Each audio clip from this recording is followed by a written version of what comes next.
All right, guys, welcome back to another episode of Benny and the Guest. With you, as always, is me, Ben. I got a real treat today. I actually booked my first author, Mr. Julio Vincent Gambuto. He's on with us right now. Thank you for coming on the show, sir. My pleasure. It's great to be here. I'm so excited to be your first author. That's fantastic. Oh yeah, I picked up his book. It's in Barnes and Noble. I got it at Barnes and Noble, but you can get it, I believe, anywhere, like on Amazon or wherever. It's called "Please Unsubscribe, Thanks." And it basically goes over how, in my nutshell of it, it's kind of how we've become so addicted to, the notifications, the emails, the social media, all this stuff it's messing up our regular life cycle, what we can do, what we're capable of, and really messing up relationships and how you can eliminate a lot of that stuff and make your life a little better and easier. Do you think am I Am I getting that wrong, or do you think that's kind of the No, flow that's a of it? great description. Yeah, no, for sure. I like to describe it as sort of a framework for stepping back from all of it and sort of a process that people can go through that I went through that will allow people to kind of come off of as much of our digital systems as possible, reevaluate life and kind of the overwhelm of it all, and then re-engage, right, to the things that they find value in. But I think we've been going and going and going and going for so long, especially those of us, who are sort of like midlife adults, right? We kind of signed on in 2004. We got our first iPhones and and super fast laptops, and that's it. We kind of just bought in. And so my book is really a call for us to step back as much as possible, reevaluate, and kind of clean up our digital life so that it's actually, a part of life, but not taking away from the things that are really meaningful. Absolutely. I'm I'm 31, so I kind of talk to people about all of us in our 30s, basically, a little to the 40s and a little to the 20s, kind of on this bell curve of technology where you were younger and you didn't have a lot of that, and then it hit so hard, it just skyrocketed, and then I think everybody's kind of sick of it at this point. So you got to you got to try to find ways to come back down. Yeah, And I'm 46 now, and we were the first class in college to have email. And I got my first cell phone. My college graduation gift was my cell phone. And so, we are this, you're a little younger than I am, but we are kind of all in this middle group, right? Where we didn't really grow up with this dominating the way that it does now. And now we're living this adult life and sort of are expected to be successful professionals in this environment, and it's very different than how we grew up. So. yeah, um, we'll kind of get into a little more of that in a little bit. But for right now, Julio, if you could just talk us, kind of where you came from, what course that took, and I know we can also hit because he also had, besides the book before that, you had your prepare for the ultimate gaslighting, I believe. It was like this viral, basically a giant essay, kind of, I'd say, that really talked about how COVID was affecting us in a bad way, of like a different aspect to it. We'll get to it, but just if you could just talk about where you came from, what kind of led you to that path. Sure. So I'm a working class kid from the boroughs of New York City. My dad was a bus driver, my mom was a secretary, and we grew up really in a very modest home. My parents were always kind of, looking to give us more, but always challenged in some way financially, in order to do that. I was a really lucky kid. I went on to, you know, be highly educated at really great schools and kind of on scholarship and fellowship and any sort of ship I could Yeah, get.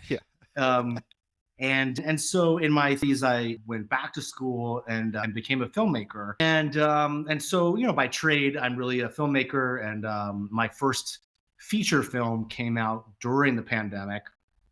It was a family film called Team Marco. And to be quite honest, Benny, it was devastating because I had kind of worked my entire professional life to get to this moment, and the pandemic hit, and the whole thing kind of just got kind of went down with the ship. So I think many millions of people obviously were devastated by the pandemic. A million, of course, died in the U.S. But it was a real period of, to be honest, anger and disappointment and feeling like, oh my gosh, I had sort of finally come into my own and the world fell apart. And so, about the first month into the pandemic, I wound up writing this essay, which was on medium.com, and it was called Prepared for the Ultimate Gaslighting. And look, at that point, like I was writing essays for a few years. Every now and then I would write a political essay. Maybe 20 people read these things. Like I wasn't necessarily blogging to be a professional blogger. When I had a thought that sort of I thought was worthy of an essay, I would write something and post it. And, Yeah. friends and family would say, hey, good for you. Yeah. This one was different, obviously. And this one I posted about a month after the emergency was declared. And within 48 hours, it had gone around the world and it went to 21 million people. And I always laugh about it because I'm very proud of the fact that it was an essay that did that and not some sort of you know, video clip or sex tape or Yeah, something. yeah, something crazy. Like it was actual true opinion piece. Like It was 2,000 words. It was not something you could read quickly or easily. But and look, I'm very proud of the reach. But more importantly, I was really proud of the message, which is the bulk of the essay basically said, look, let's use this as an opportunity to really reevaluate everything. And we're never going to get a better chance to really rethink not only the way that we live individually, but the way that we live collectively as a society. And of course, the gaslighting that I was referring to was the manipulation I thought that was going to come from big business and government to kind of get us to go back to normal, get us to go back to spending what we spent, focusing on the things that we focused on, putting our energy to the same place that we were always doing that. And I don't think I'm the only one that before the pandemic was just kind of going all the time. And the pandemic was a really big wake up call. And so I didn't want us to get lulled back into kind of just doing things the way we had always done it. And I thought it was an opportunity to make some great changes. And so the book is really a follow up to that, and a follow up to the idea that we can make change in our lives. It just really takes a concerted effort to do it. yeah, it's I I mean obviously I was in I look at it, there was a period basically between wait that like when everything crashed, the market and everything. And then everyone's trying to recover from that, right? So you work hard as hell, and you get to that point of COVID, and then you're like, I can't, like, what do I do here? But then everything stops, and you're like, oh, we don't have to do all that. Like, there's other ways, like, and we don't have to keep buying into what everyone's saying. There's other ways around this. I wholeheartedly buy into that, and I'm from the Missouri, so like middle of nowhere.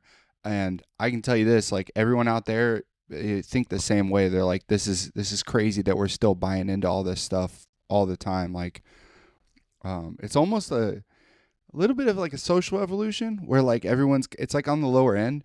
You're trying to find new ways to see things, new ways to work, new ways to do whatever. And I think it's amazing. I had a question on when your essay became big. How was that like dealing with that when it gets that big? Like how, you're used to, you said 20 people, like that's like this podcast I'm starting out and stuff. I can't imagine you go from this little thing to it blows up and you're like, what is happening?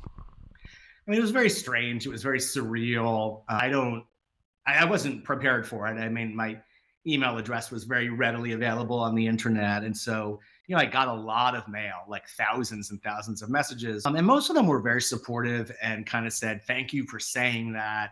It's, you put into words what I was thinking. And then, of course, there were people who just wrote, fuck you. And, who just didn't like the essay. Yeah, there's somebody like that for everything, though. It's so stupid. Yeah. Yeah, everyone's entitled to their opinion. And I certainly got plenty of opinions when the essay, hit.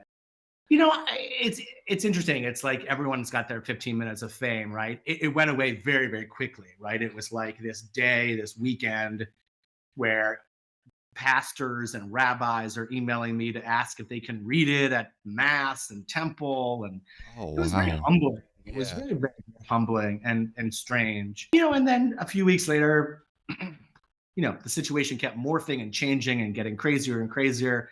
And then, of course, the summer of 2020 hit, when talk about social revolutions, and then it was kind of just it was over, and I just kept going about my business and doing my life. I mean, I've always been an artist, I've always been a writer, and so I just kind of went back to life, and I had the opportunity to write a book, which in many ways was based on the essay. In many ways, because the essay did what it did, the book became an opportunity, and I took it and ran with it, and it's been really kind of a joy to be able to have the privilege to have my words, out there. How was that writing process for you? Like you said, you wrote a lot of essays. I didn't know if you had tried writing a book before or anything. Was it a long time frame? Did it come out the pen like crazy, or what was that like? So I had written an ebook a few years before this about freelancing and working independently. And that was very straightforward. It was like 100 ways to be successful as a freelancer. And in many ways, that's just a list, right? It's just like, Yeah. here's 100 things, and I'm going to talk about 100 things. This was obviously very different. And it took a long time. So we started talking about it in 2020. The book came out in 2023. And that's for a number of reasons. One, the publishing industry moves kind of slowly.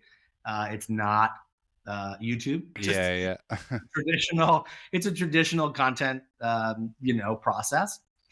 And also because the situation kept changing so radically and so fast. So, I was working on my book proposal, which is the document that you have to put together before the book, that goes to editors. And that took about a year and a half Oh, because the summer of 2020 hit, and then the election of oh 2020 yeah. hit. And so, the book isn't necessarily a political book in the traditional sense, but it certainly has a political vantage point.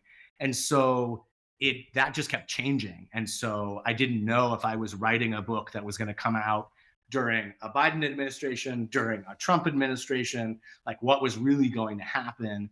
This was on the heels of 2020, or the summer of 2020. So, I was also trying to write and be aware that we had just been through this very significant moment in our history. And I was on the streets of New York. I was, in a very small way, a part of those protests, and was very proud to be. But they changed the country, and they changed the conversation, and they changed New York for sure.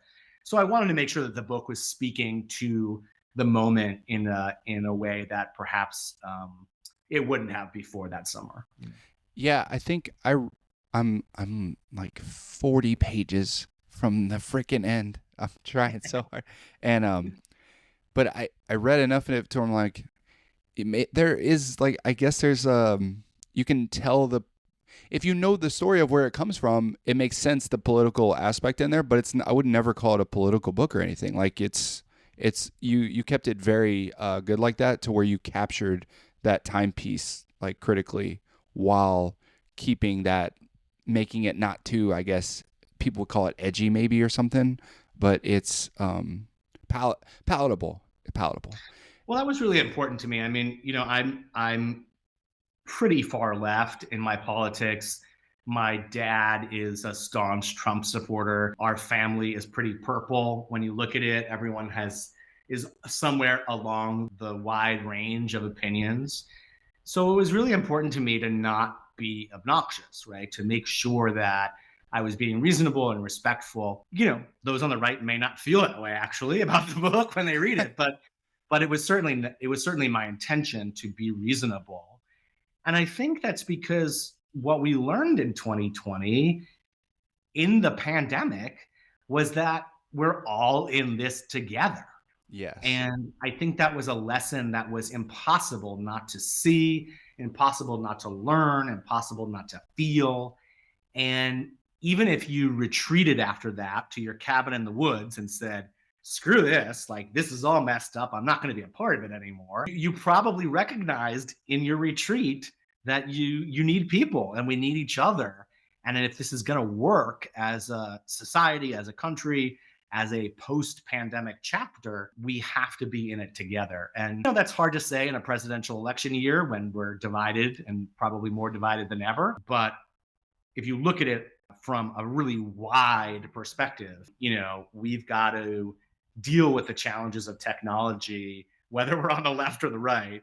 We've got to work together to determine kind of how human our future can be and should be. And I don't think it's a partisan issue to say that, technology has really taken over our lives. And like you said, like there's a saturation point that you really hit where perhaps it's distracting from the more human elements of life. And that's really my call, is for people to stay awake to the human elements of life and make sure that they're not eroded, or that they're not, coming at the cost of buying into digital capitalism in a really strong way. Absolutely. Me and my wife, we have 4 kids, and yeah, we have 4 kids under 4 or under 6, 6, 5, 4, and 2. And we lived out in my last duty station. We had 5 acres, and we were out in the middle of nowhere, but we were near family and a small community, so it was super nice. And then we moved here, and we keep being like, we're in Kansas, and it's big. It's a bigger, way bigger city, and we're like, we want to get away. We want to get away. But that's a good point you're making, where we want to get away, but you still want that community, because you got to be able to, wherever you go, you're going to have to interact with the people at some point. You need that niche. And the idea of you just cutting off all communication like that is just unrealistic. But I was going to ask, you do the book, in the book you talk about, man, I'm like losing my words. I'm like, this is so cool. No, in the book, you basically talk about purging yourself of a lot of that stuff. Like for a while, you got rid of, your social media, your emails, your, even people around you that you're like, I don't need content or stuff from you. If you want me, call me, or stuff like that. How did that play out for you? Like in those moments, like I know you said in the book a little bit how it was tough sometimes, whatever. Were there moments where you're like, I really miss it? Or was it moments where you're like, I feel a little cleaner now, or something? Or how'd that work out? I think both. There were certainly moments where I felt like this is too hard, or I'm somehow putting myself through a process that's unnecessary, because it was painful in some moments to feel like I had cut the tethers between myself and so many things that were previously pretty important to me. And let me just lay it out for your listeners so that they have more context. Yeah, sure. In the book, I talk about these 3 rings of subscription, and I took it as a challenge in the book to kind of explore the idea of subscription in many different ways. And so that outer ring, that surface ring, is really about the way you think of subscribing all day long, right? The 15% off email from Best Buy, and the furniture store emails, and the all sorts of things that come out you as advertising on social media, and everything in your inbox. And that was really easy. Like that, I just cut cold turkey everything. I was like, I'm not dealing. I am unsubscribed from everything. I pulled my accounts out. I changed my bank. I changed my phone. I just cut the cord in as many ways as possible on the surface level. And then that middle level is really about people and the relationships that we have in our lives, which in many ways mimic subscriptions. Like we have an agreement, an emotional agreement, an emotional contract, an emotional bond with people. And look, 90% of the people in my life are incredible, but 10% were driving me crazy. Yes. 10%, and you can even look at it like the famous 80-20 rule, right? Like 80% are fantastic, 20 are nuts, and those 20% are causing 80% of the issues, Yep. right? And so I had to kind of look very carefully at who am I spending my time with? Who's in my calendar? Who am I constantly committed to talking to? Whether it's a business associate or it's a social relationship, a personal relationship. And that's not so easy to unsubscribe from, right? You don't just click a button. But I did force myself to kind of step away from certain people and certain relationships that I found to be toxic for me, certain relationships that I found just weren't working for me.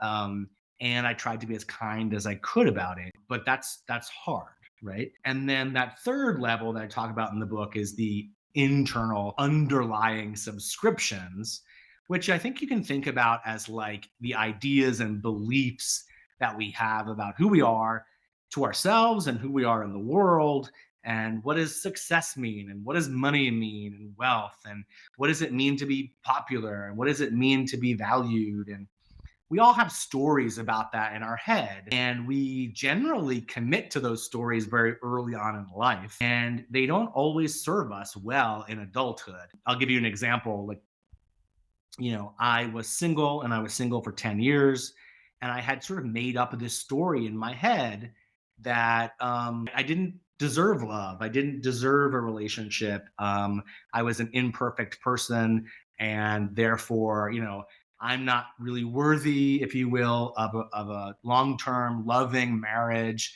until my job is perfect, my body's perfect, my financial situation is perfect. And I think we get these messages all the time, Yes. all over the place. And I just bought into that for a long, long time, and I had to question that. And so, from reading the book, and anyone who reads the book will discover that, chapter by chapter, it kind of gets deeper and deeper and deeper Yeah, yeah. into, what are the narratives that we buy into as people in this society, and how can we question them, and how can we kind of uproot them, and how can we challenge them so that they don't control our lives so much. And so, just to end that story, I am in a wonderful relationship now, and have been for the last 4 years. And I really believe that that relationship was not possible at all unless I had gone through this process. So, the book is not just about romantic love at all. It's about all of life and all of our commitments and contracts and subscriptions. But that was certainly an area that I found the most change. Yeah, I think that's the hardest part because the three rings you're talking about, those outside ones, those have immediate gratification almost because you stop getting so much. Then the inner ones, it's a little harder because you're not getting as much, or it's those hard conversations. But then that middle ring I found when you talked about that has got to be just the hardest thing ever. Is because I've tried it, and I think it's those self stereotypes you have where you like think you're a certain way because, or you're like, I'm just this way. You got to mentally change that. And that takes a lot of time and a lot of self reflection, a lot of meditation, like however you want to do it. And it is so freaking hard to like, to fix that. But you can see so much change out of that towards all the other rings if you make those adjustments to yourself. I think that was, and the ring thing is a really good visual to see of how Thanks. it affects all of it and stuff. And then I really liked your unsubscribe button. Thanks. They need to add that to We don't things. have one. We have to add one, Yeah, right? Like, yeah, they got to throw that on stuff. It's so smart. we've got to be able to get out of the loop as quickly as we get into it. And funny enough, the Federal Trade Commission, the FTC, is now entertaining a rule which will be a policy for businesses across the country, that you have to be able to unsubscribe in the same manner that you subscribe. So if it was a phone call that got you the account with Spotify, then it's a phone call that can get you to cancel it. If it was one click that got you the account, then it has to be one click to get you to cancel it, to be able to cancel it. And I think that's really, really important. And it seems really insignificant. It seems almost silly. But, our ability to, or I should say, our willingness to enter into contracts, to enter into agreements, to say yes to everything is a very American idea that, like, Yes, like the world is full of opportunity. We should say yes to absolutely everything all the time. You can't say yes to everything all the time. And sometimes you have to say no so that you leave the room and the space in order to say yes to the things that are really important. And so the reason that I organized those three rings the way that I did is because I think big business and marketers, they understand the relationship in in the consumer psychology of selling their products and their services. They understand the relationship between the surface subscriptions, the word of mouth and the social interactions and the friendships, and then that inner belief that we have and what we feel about ourselves. And that's very often exploited. So to give you an example, like, if I am a 25-year-old girl, or I should say woman, and I feel like, oh my God, I'm overweight, I'm not going to ever have a boyfriend. And that's that very deep level of a belief about yourself, right? Yes. And then if you're on the internet and you're on social media and you're subscribed to that popular girl from high school who's still skinny and has the perfect husband and the perfect car and Yeah. right? Hey, honey, can you grab her? Sorry about that. We got No, they yeah. No. got 10 nieces and nephews between the two of us. So we Wow. know Yeah. kids very well. Yeah. Um, No, that but that what you're talking about, the whole you can see that stuff. That's what I'm like for her. That's what I'm worried about is all my kids when they get older. I don't want them to have to like worry about that drama with social, like looking and I'm not good enough. I need to be doing this. I need to be optimum or whatever. It doesn't need to be like that. And then if they see all their parents doing it, all the older kids doing it and stuff, it's just going to keep repeating itself over and over and over. and it does, it feeds itself within communities, right? Like the idea that of when we were children of keeping up with the Joneses, right? Was like that you would see things in your life, or you would see them in the community, or you would see them in the newspaper, or you would see them, on 13 channels on television. Now that's exploded and you see it everywhere all day long. And what's different about this moment is that now that it's all on one screen, now I can click an ad that comes up for me to buy something that's associated with that belief system. So if I don't feel good about myself and my weight, and all the pictures I'm seeing on social media of my social relationships are making me feel bad about not looking like everybody else, now there's a Weight Watchers ad that pops up right next to it, and I can click on that. So that's why I organized the book in those three rings, because those three rings are very active together to kind of keep us buying and going and going and going and going. Um, and and I just think it's time to stop. I think it's time for us to get more savvy about how this all works. I think it's time for us to kind of see it and pass over it, or shut the screen and move on. And if not for us, for our kids too, so that they can be really kind of aware that they're a target for a lot of this. And I'm not one of these guys who's like anti-business or doesn't believe in capitalism or any of that. I do. I just think there's a limit to how businesses ought to behave, and there should be a sort of structure to what they're allowed to, or how far they're allowed to come into my life. And this entire ecosystem digitally has kind of eroded those boundaries. And I don't need, like, I bought one jacket from this men's brand in New York once, and like, I get invited to go fly fishing like 4 times a week. I Yeah. don't need to be invited to fly fishing. I've never been fly fishing in my life. But like, I see, ads all over and in my inbox. It's constant. And if we're only one company, it wouldn't be so bad. But we all know it's not. Right? Yeah, I think you're like hitting all the notes on the head. It's perfect. I was going to ask too. So you wrote that book just came out in I believe July or August, I think time frame. Yeah. So the hardcover came out in the summer of 2023, and then the Okay. paperback just came out in the summer of 2024. Okay, that's what cuz I got the paperback, so that would make sense.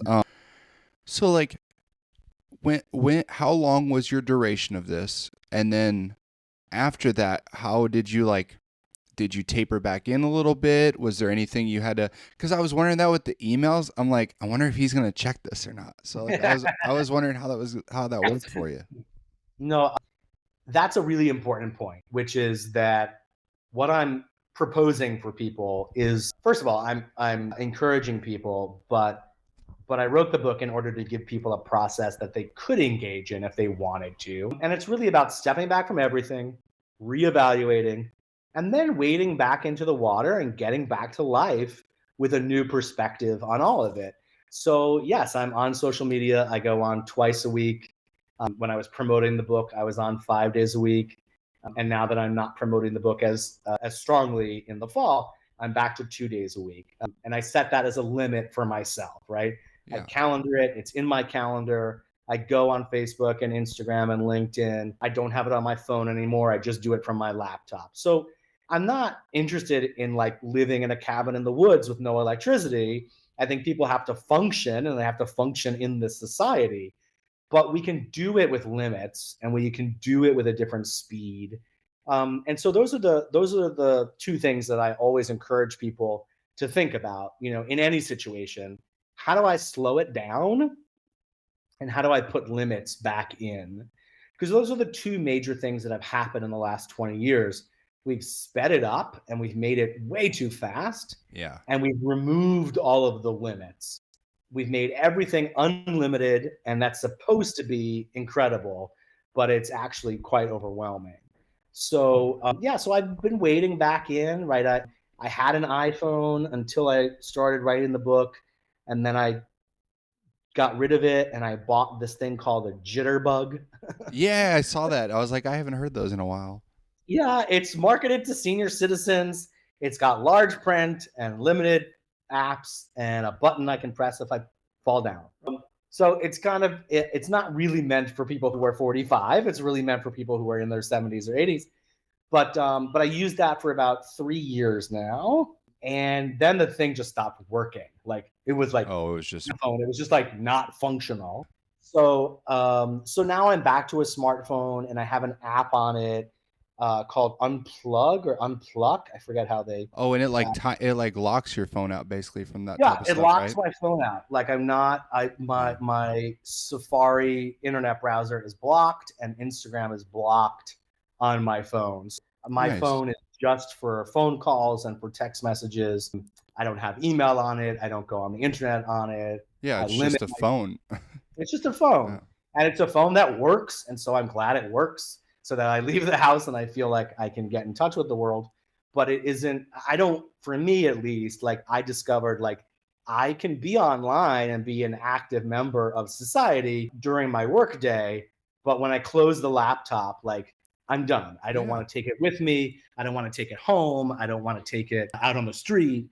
And I have found that that's been like a much healthier for me way of managing all of it. At the end, when you were talking about coming back into it, basically, and how you're saying it is like got to kind of feel out what's going to work for you, what you can balance with your workload and stuff. Could you expand on that a little bit?